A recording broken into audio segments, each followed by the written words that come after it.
Hi.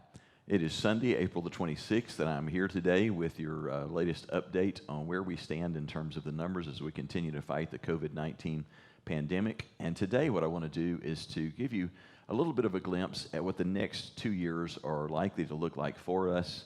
We won't spend much time on the numbers because there's not a great deal to report on the numbers. The numbers this past week have looked very similar to the previous 2 weeks. We certainly have flattened the curve, but we have not seen the numbers decline. In fact, this past week, the number of new cases per day in the United States has been just under 32,000 per day as an average. Total number of deaths in the United States has been a little over 15,000. So once again, we're seeing a little over 2,000 deaths per day. So in lockdown mode, we have flattened the curve, but we are not making progress at seeing this decline at all. So some encouragement, but it's a little discouraging to know that in lockdown mode we're not making real progress.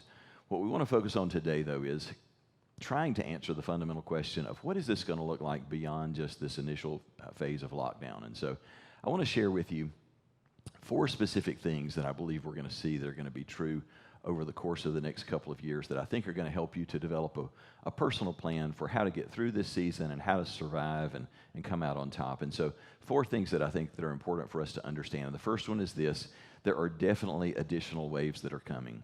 We're weathering the first wave, and hopefully if we'll stay in a lockdown mode for a bit longer and if more people will participate, hopefully we'll begin to see the numbers actually decline.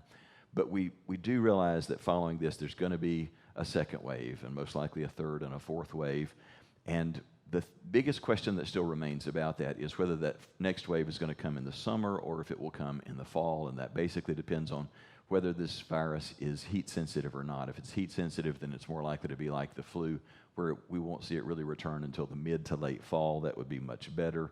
A lot of people believe that it's not that heat sensitive and that it'll come back this summer.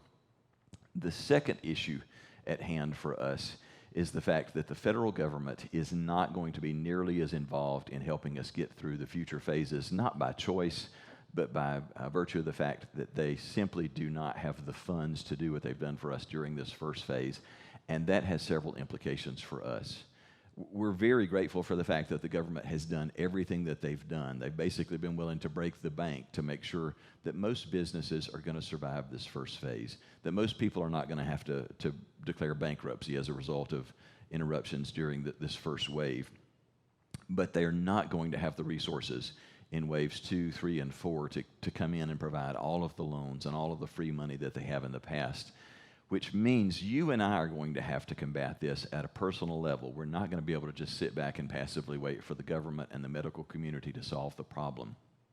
So don't expect the government to be able to use financial incentive as a means to be able to persuade us toward the next lockdown. And yes, there will very likely be at least one more season of a stay-at-home order, and it's going to be harder to enforce that. So we're either going to see a poorer response to the next stay-at-home order, or it's going to have to be enforced by police and military. But there will be future waves, and the federal government will not have the resources that they've had in the past during those future waves. Which brings us to the third thing that you know as you try and envision what the future is going to look like, and this is the thing you don't want to hear. There is not a silver bullet that's coming. Barring a miraculous surprise that is hard to imagine, we're not going to see suddenly a vaccination come out just in the next few months. We're not going to see a drug that's discovered just in the next few months that's going to be the cure for this problem.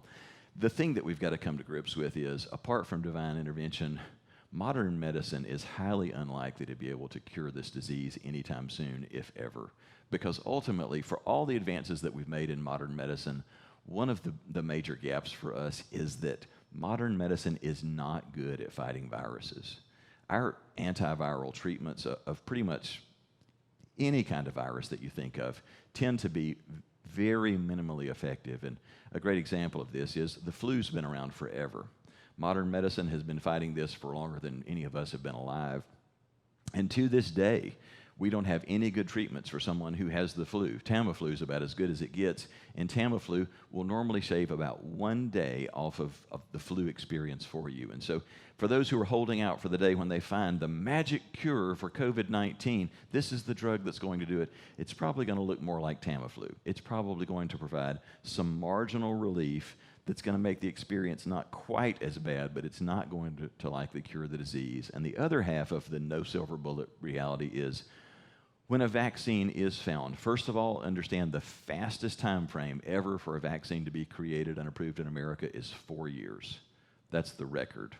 Now, they'll get this through in less than 4 years, most likely, but it will most likely be like other vaccines. It will probably be similar to the flu vaccine because they're trying to hit a moving target. They're trying to hit a constantly mutating virus, and so every year the flu vaccine has to be updated, it has to be changed, and it's only partially effective for those who take it. Only a percentage of the population are helped by it, and it's highly likely that when a vaccine is found, it's going to be similar to this. So all of us who are waiting for the day when we get the news that they've found the cure or they've created the vaccine and we'll take it once and be done, like with polio or something, that's not what's going to happen.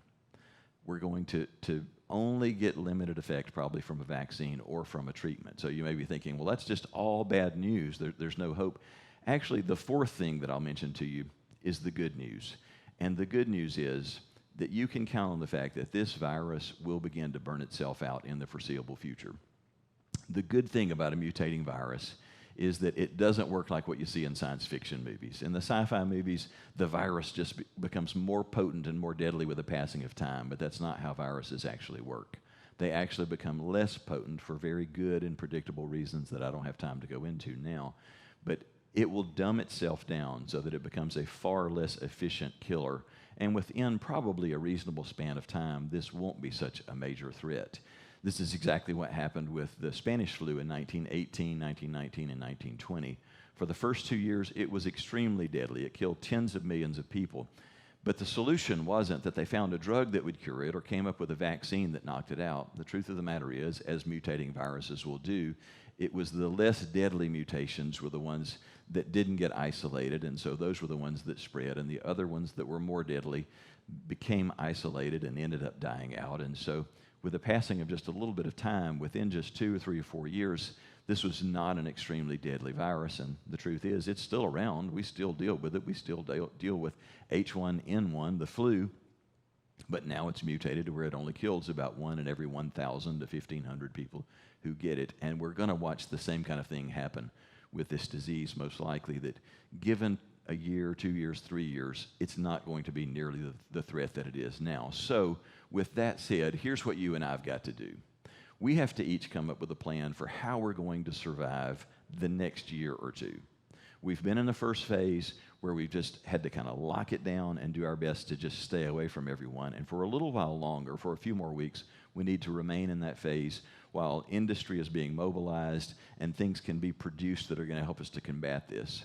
But once we move beyond that, we're going to have our own strategies for how we're going to survive just for a year or two until this thing is no longer such the threat that it has been.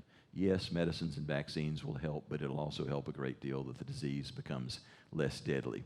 And next week, the video that we'll produce is going to be spelling out some specific strategies for adjustments that we really can live with, that won't radically change our lives, so that as we go back into the world, as we go back to work, things that you and I can do that will ensure that we minimize the likelihood of catching this disease so that we survive it and can, within a couple of years, get back to a more normal way of life.